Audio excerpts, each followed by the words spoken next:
नमस्कार, मैं हूं विकास और स्वागत है आप सभी का आपके अपने चैनल द मॉडर्न वे में।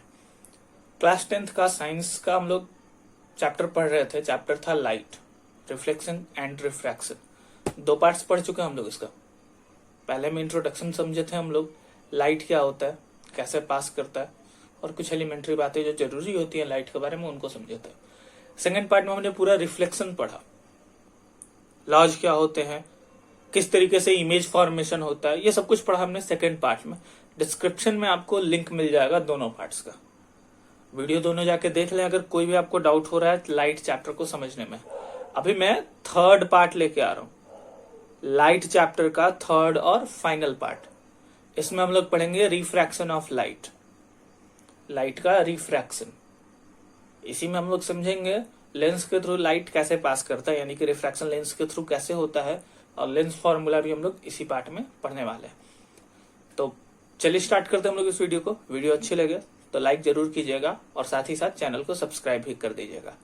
सबसे पहले डेफिनेशन पे आते हैं, रिफ्रैक्शन क्या होता है। रिफ्लेक्शन आपको याद होगा, पढ़े थे हम लोग कि रिफ्लेक्शन किसको कहते हैं। किसी भी प्लेन पे, किसी भी सरफेस पे जब लाइट टकराता है तो एक एंगल के साथ वो वापस चला जाता है, उसको हम लोग रिफ्लेक्शन कहते हैं। अब हम लोग को पढ़ना है रिफ्रैक्शन। रिफ्रैक्शन में लाइट मुड़ता है लेकिन किसी प्लेन से टकरा के नहीं, या उसी डायरेक्शन में नहीं जिस डायरेक्शन से वो आ रहा था। रिफ्रैक्शन में होता क्या है, जब लाइट एक मीडियम से दूसरे मीडियम में जाता है, ट्रैवल कर रहा होता है लाइट, और जब एक मीडियम से दूसरे मीडियम में, कहें अगर एयर से वाटर में आता है, वाटर से सॉलिड में जाता है, एयर से वैक्यूम में जाता है, वाटर से वैक्यूम में जाता है, वाटर कहने का मतलब लिक्विड, लिक्विड से वैक्यूम में जाता है, तो जब मीडियम चेंज होता है तो लाइट की वेलोसिटी चेंज होती है। इस कारण से लाइट जो है वो मुड़ जाता है, अपना पाथ चेंज करता है, और इसी प्रोसेस को, इसी फेनोमेना को हम लोग रिफ्रैक्शन ऑफ लाइट कहते हैं। कॉमन एग्जाम्पल्स की अगर हम बात करें तो शीशे का ग्लास आपके पास होगा, उसमें एक ग्लास पानी भर लेते हैं और उसमें चम्मच एक डुबा देते हैं। शीशे का ग्लास लिया, उसमें पानी भर दिया, एक चम्मच उसमें डुबा दिया, और उसको अगर आप सामने से ऑब्लिकली ऑब्जर्व करते हो, सामने से देखते हो, तो वो स्पून टेढ़ा दिखता है।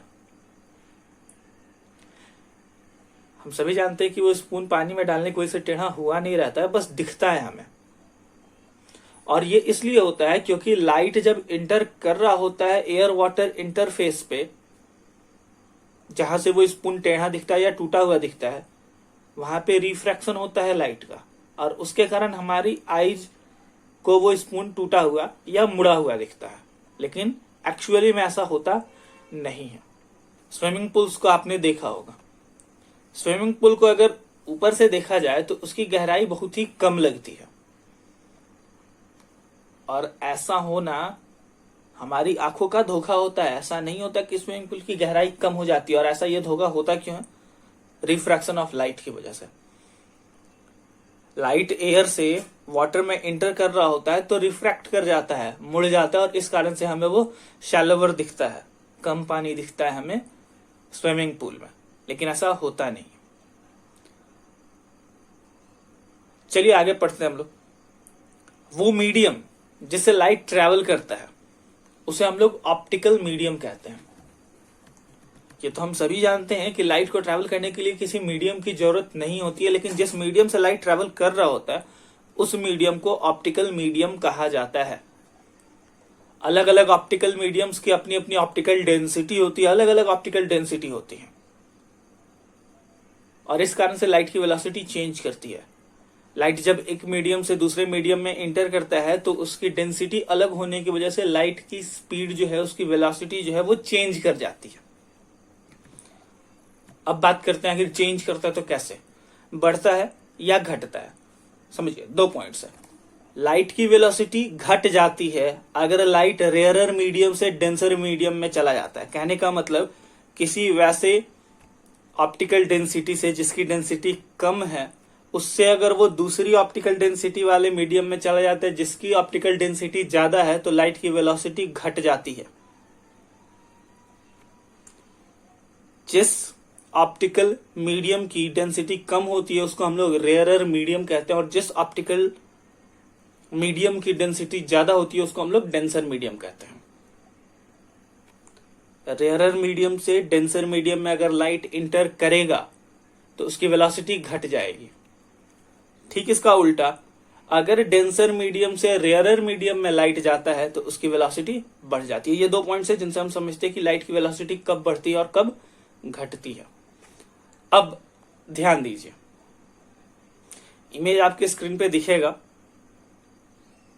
उस इमेज में देखिए वो जो पॉइंट ऑफ इंटरफेस है, दो मीडियम जो हैं जहां पे मिल रहे हैं और जहां पे लाइट आके टकरा रहा है और दूसरे मीडियम में इंटर कर रहा है, उस पॉइंट ऑफ इंटरफेस से अगर हम लोग नॉर्मल ड्रॉ करें, उस पॉइंट ऑफ इंसिडेंस से अगर हम नॉर्मल ड्रॉ करें तो कुछ बातें सामने आती हैं। वो बातें क्या है?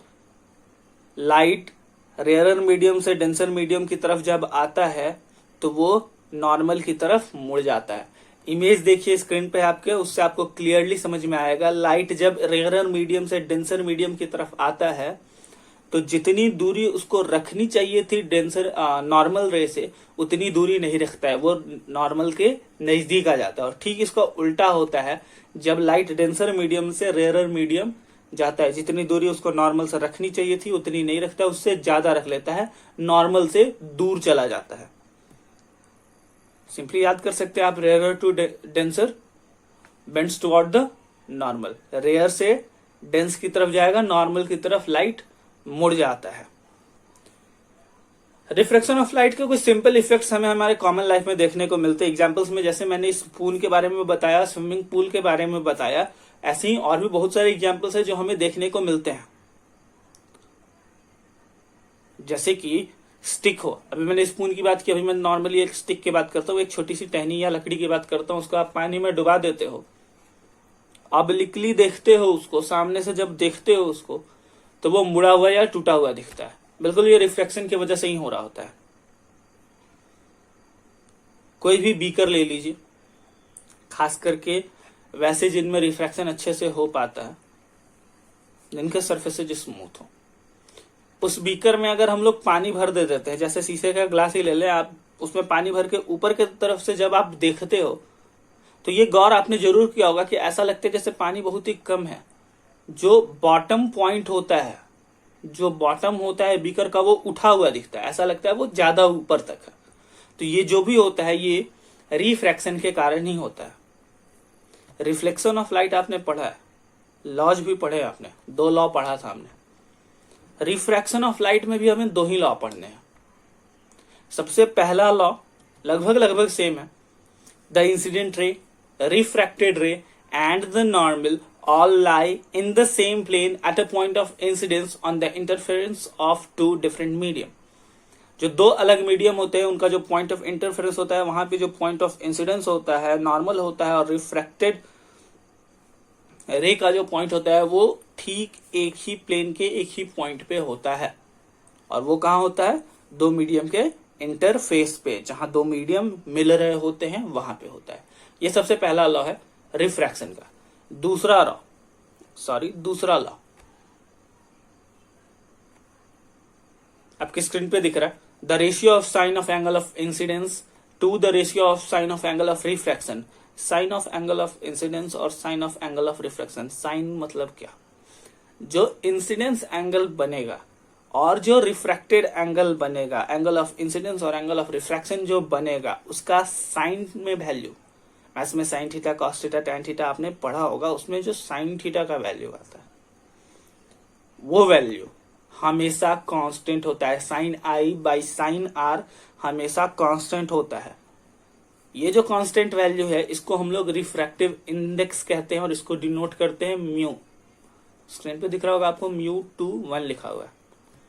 इसका मतलब होता है refractive index of second medium with respect to first medium. ये जो दूसरा लॉ है रिफ्रैक्शन का, the second law of refraction, इसको स्नेल्स लॉ भी कहा जाता है। इस बात को ध्यान रखिएगा, अगर आपसे एग्जाम में पूछ दिया व्हाट इज स्नेल्स लॉ तो कंफ्यूज नहीं होना है। रिफ्रैक्शन ऑफ लाइट का जो दूसरा लॉ होता है उसी को हम लोग स्नेल्स लॉ भी कहते हैं। चलिए आगे बढ़ते हैं। रिफ्रैक्टिव इंडेक्स क्या होता है? Speed of light in medium 1 divided by speed of light in medium 2, यही होता है v1 बाई v2, सिंपली कह सकते हैं हम लोग। अब बात करते हैं हम लोग एब्सोल्यूट रिफ्रैक्टिव इंडेक्स। अगर हम लोग रिफ्रैक्टिव इंडेक्स कैलकुलेट करते हैं किसी भी मीडियम का वैक्यूम के रिस्पेक्ट में, कहने का मतलब ये कि कोई भी मीडियम ले लेते हैं, मान लेते हैं हमें रिफ्रैक्टिव इंडेक्स निकालना है एयर का, तो जब हमें रिफ्रैक्टिव इंडेक्स एयर का निकालना है रिस्पेक्ट में ले लेंगे वैक्यूम। लाइट जब एयर से वैक्यूम में इंटर करता है तब की बात करें तो उसे हम लोग एब्सोल्यूट रिफ्रैक्टिव इंडेक्स कहते हैं, और ये कांस्टेंट होता है, हर मीडियम के लिए ये कांस्टेंट होता है।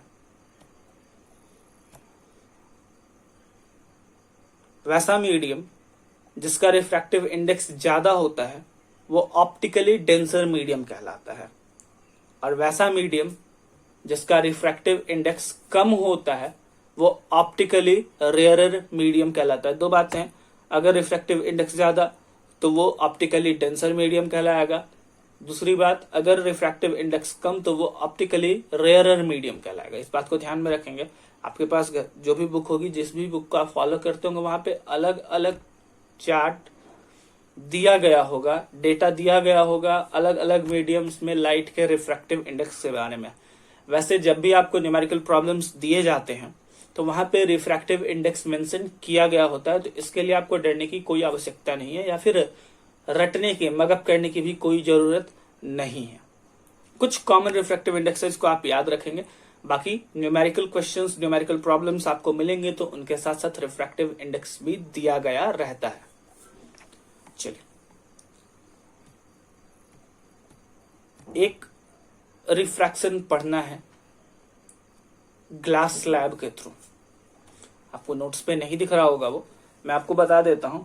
ग्लास स्लैब पे आपको रिफ्रैक्शन पढ़ना होता है। ग्लास स्लैब क्या होता है ये भी समझते हैं। कबॉइड के बारे में आप जानते होंगे, कबॉइडल शेप समझते होंगे, बिल्कुल वैसा ही होता है। ग्लास का ये कबॉइडल शेप का एक ऑब्जेक्ट होता है, इसके थ्रू हम लोग रिफ्रैक्शन को पढ़ते हैं। बहुत ही इजीली हर स्कूल्स में अवेलेबल होता है।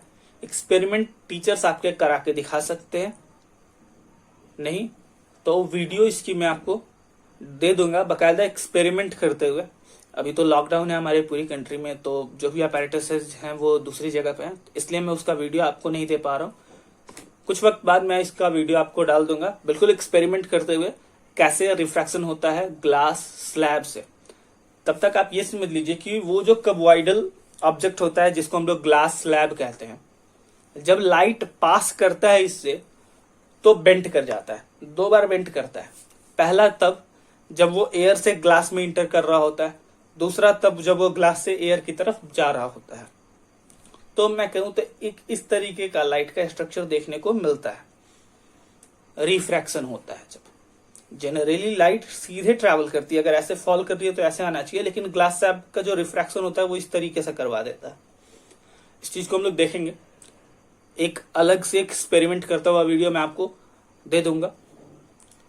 आगे पढ़ते हैं हम लोग स्फेरिकल लेंसेज जो होते हैं। स्फेरिकल मिरर्स के बारे में तो पढ़ा है, अब हम लोग पढ़ने वाले स्फेरिकल लेंसेज के बारे में। स्फेरिकल लेंसेज के थ्रू जो रिफ्रैक्शन होता है उसके बारे में समझते हैं। उसको समझने से पहले लेंसेज के बारे में समझ लेते हैं। तो सबसे इंपॉर्टेंट और सबसे जरूरी जो दो लेंसेज हैं जिनके बारे में हमें पढ़ना है उसको समझते हैं। कन्वेक्स लेंस, वो लेंस जो कि अपने सेंटर पे थिक होता है और दोनों इंडेज पे वो टैपर होता है, बीच में मोटा होता है, दोनों इंड पे पतला होता है। वैसा जो स्ट्रक्चर होता है लेंस का, उस लेंस को हम लोग कॉन्वेक्स लेंस कहते हैं। ठीक इसका उल्टा वैसा लेंस जो कि सेंटर में पतला होता है और अपने दोनों इंड्स पे चौड़ा होता है उसको हम लोग कनकेव लेंस कहते हैं। आपके स्क्रीन पे दोनों लेंसेज की इमेज डायग्राम दिख रही होगी, इससे आप समझ सकते हैं कि कैसे होते हैं लेंसेज, और इनमें हमें इमेज फॉर्मेशन भी पढ़ना है। तो चलिए स्टार्ट करते हैं। सबसे पहले image formation in convex lenses, refraction of light in convex lenses समझते हैं। ऑब्जेक्ट को अगर रखा जाए इन्फिनिटी पे तो इमेज जो बनता है वो f2 पे बनता है, सेकंड फोकस पे बनता है। नेचर जो होता है या फिर कहें साइज जो होता है इस इमेज का वो रियल होता है और पॉइंट साइज्ड होता है। सेकंड की बात करें तो अगर हम लोग ऑब्जेक्ट को रखते हैं इन्फिनिटी और सेकंड फोकस के बीच में तो जो इमेज बनता है वो फोकस और 2 इंटू फोकस यानी कि सेंटर ऑफ कर्वेचर, जो हमारा सेकंड सेंटर ऑफ कर्वेचर आता है 2 इंटू फोकस जिसको बोलते हैं, उसके बीच में बनता है। ये जो इमेज होता है वो रियल होता है, साइज में छोटा होता है और इन्वर्टेड होता है। थर्ड इमेज की बात करें तो अगर ऑब्जेक्ट को रखा जाता है 2f1 पे, फोकस पॉइंट जो होते हैं वो लेंसेज में 2 होते हैं। पहले फोकस पॉइंट का मल्टीपल पे यानी कि सेंटर ऑफ कर्वेचर जो आता है 2f से डिनोट किया जाता है, जिसको वहां पे रखते हैं अगर हम लोग ऑब्जेक्ट को, तो जो इमेज बनता है वो 2f2 पे बनता है। रियल इमेज बनता है, बिल्कुल सेम साइज का बनता है और वो इन्वर्टेड होता है। हम लोग पढ़ रहे हैं कन्वेक्स लेंस में रिफ्रैक्शन के कारण बन रहे इमेज के बारे में। अगला पढ़ते हैं 2f1 और f1 के बीच में अगर ऑब्जेक्ट को रखा जाए तो इमेज का जो फॉर्मेशन होता है वो इन्फिनिटी और 2f2 के बीच में होता है। ये इमेज जो होता है ये भी रियल होता है, इनलार्ज्ड होता है, साइज में बड़ा होता है और उल्टा होता है, इन्वर्टेड होता है। उसके बाद अगर f1 पे रखें हम लोग ऑब्जेक्ट को तो इमेज इन्फिनिटी पे बनता है, इमेज रियल होता है, इन्फिनिटली लार्ज, बहुत ही ज्यादा बड़ा होता है और इन्वर्टेड होता है। उसके बाद एक लास्ट अगर रखा जाए f1 और o के बीच में तो जो इमेज बनता है वो ऑब्जेक्ट के बगल में बनता है, वर्चुअल होता है, ऑब्जेक्ट से बड़ा होता है और ये इरेक्ट होता है, सीधा होता है। कॉन्वेक्स लेंस में भी एक ही ऐसा इमेज फॉर्मेशन है जिसमें इमेज वर्चुअल बन रहा है। कॉन्वेक्स लेंस में इमेज फॉर्मेशन के बाद हमें पढ़ना है इमेज फॉर्मेशन इन कनकेव लेंसेज। कनकेव लेंसेज में जो इमेज फॉर्मेशन होते हैं वो वर्चुअल ही होते हैं। एक कॉमन डायग्राम के थ्रू आप देख रहे होंगे आपके स्क्रीन पे। चलिए 2 पॉइंट्स पे रखकर हम लोग इसको चेक करते हैं। सबसे पहले अगर इन्फिनिटी पे रखा जाए तो जो इमेज बनता है वो f2 पे बनता है, वर्चुअल होता है और ये पॉइंट साइज्ड का होता है। दूसरा अगर इन्फिनिटी और o के बीच में कहीं पे भी रख दीजिए, 2f पे रख दीजिए, f पे रख दीजिए, कहीं पे भी आप रखिए, तो जो इमेज बनता है वो बनता है f2 और o के बीच में। इमेज वर्चुअल होता है, इरेक्ट होता है और स्मॉलर इन साइज होता है, साइज में छोटा होता है। तो ये था इमेज फॉर्मेशन इन कनकेव लेंसेज। इसके बाद हमें कुछ कॉमन यूजेस पढ़ना है कन्वेक्स और कॉनकेव लेंसेज के। मैं आपको बता दूं ज्यादा वाइडली यूज करते हैं हम लोग कॉन्वेक्स लेंसेज को। कैसे? रिसर्च लाइट्स में यूज किया जाता है, ऑब्जेक्टिव लेंसेज में यूज किया जाता है, टेलीस्कोप्स में ऑब्जेक्टिव लेंसेज के तौर पे यूज किया जाता है कॉन्वेक्स लेंस का, फोटोग्राफिक कैमरा में भी यूज किया जाता है कॉन्वेक्स लेंस का। इसके बाद बर्निंग ग्लास के लिए भी कॉन्वेक्स लेंस का यूज किया जाता है, क्योंकि इसको कन्वर्जिंग लेंस भी कहते हैं हम लोग। कन्वर्जिंग लेंस इसलिए कहते हैं क्योंकि जो भी लाइट्स आती हैं जो पास करती हैं उनको ये कन्वर्ज कर देता है, एक फोकस पॉइंट पे मिला देता है। कॉनकेव लेंस उसको डाइवर्ज करता है, कॉनकेव लेंस एक पॉइंट पे मैच करता है, इसलिए कन्वर्जिंग लेंस होता है। तो लाइट्स की इंटेंसिटी बढ़ जाती है जब वो कन्वर्ज होके एक पॉइंट पे जाते हैं, इसलिए बर्निंग ग्लास के तौर पे भी इसका यूज किया जाता है। इसके बाद बात करते हैं कॉनकेव लेंस का। तो गैलीलियन टेलीस्कोप, गैलीलियो साहब ने जो टेलीस्कोप बनाया था उस टेलीस्कोप में यूज किया जाता है कनकेव लेंस का। ये कनकेव लेंस आई लेंस की तरह एक्ट करते हैं। इसके बाद कुछ साइन कन्वेंशंस के रूल है। ऑब्जेक्ट डिस्टेंस को हम लोग यू से डिनोट करते हैं, इमेज डिस्टेंस को वी से, फोकल लेंथ को स्मॉल एफ से, ऑब्जेक्ट हाइट को एच ऑब्जेक्ट या एच डैश से डिनोट कर देते हैं, इमेज हाइट को एच ई या सिर्फ एच से डिनोट करते हैं हम लोग।